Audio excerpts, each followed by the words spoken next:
It was a beautiful morning on the island of Sodor. Thomas the Tank Engine's blue paint sparkled in the sunshine as he puffed happily along his branch line with Annie and Clarabelle.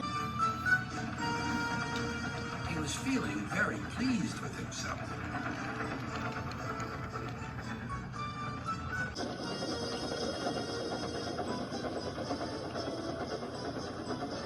"Hello, Thomas," whistled Percy. "You look splendid." "Yes, indeed," boasted Thomas. "Blue is the only proper color for an engine." "Oh, I don't know. I like my brown paint," said Toby. "I've always been green. I wouldn't want to be any other color either," added Percy. Well, anyway," huffed Thomas, "blue is the only color for a really useful engine. Everyone knows that." Percy said no more. He just grinned at Toby.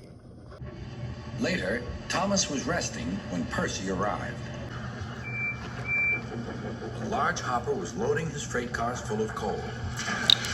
Thomas was still being cheeky. "Careful," he warned. "Watch out with those silly cars." Go on, muttered the car. "And by the way," went on Thomas, "those buffers don't look very safe to me." The last load poured down. Help! Cried Thomas. "Get me out!" Percy was worried, but he couldn't help laughing.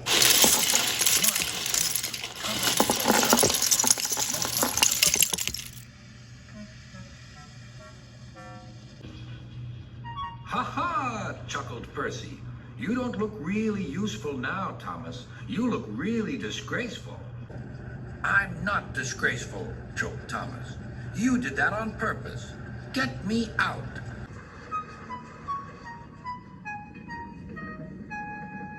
It took so long to clean Thomas that he wasn't in time for his next train. Toby had to take Annie and Clarabelle. "Poor Thomas," whispered Annie to Clarabelle. They were most upset.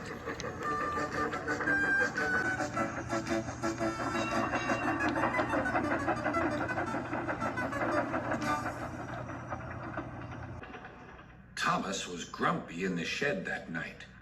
Toby thought it a great joke, but Percy was cross with Thomas for thinking he had made his paint dirty on purpose.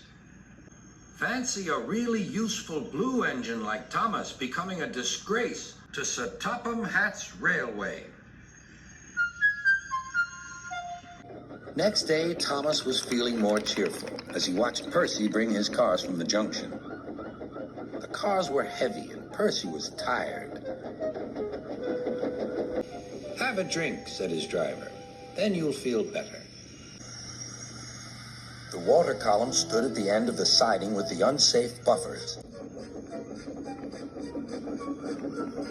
Suddenly, Percy found that he couldn't stop. The buffers didn't stop him either. "Oh!" wailed Percy. "Help!" The buffers were broken, and Percy was wheel deep in coal. It was time for Thomas to leave. He had seen everything. "Now Percy has learned his lesson too," he chuckled to himself.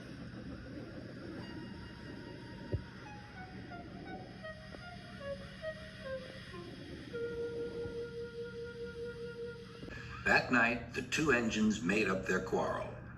"I didn't cause your accident on purpose, Thomas," whispered Percy. "You do know that, don't you?" "Of course," replied Thomas, "and I'm sorry I teased you. Your green paint looks splendid again, too. In future, we'll both be more careful of coal."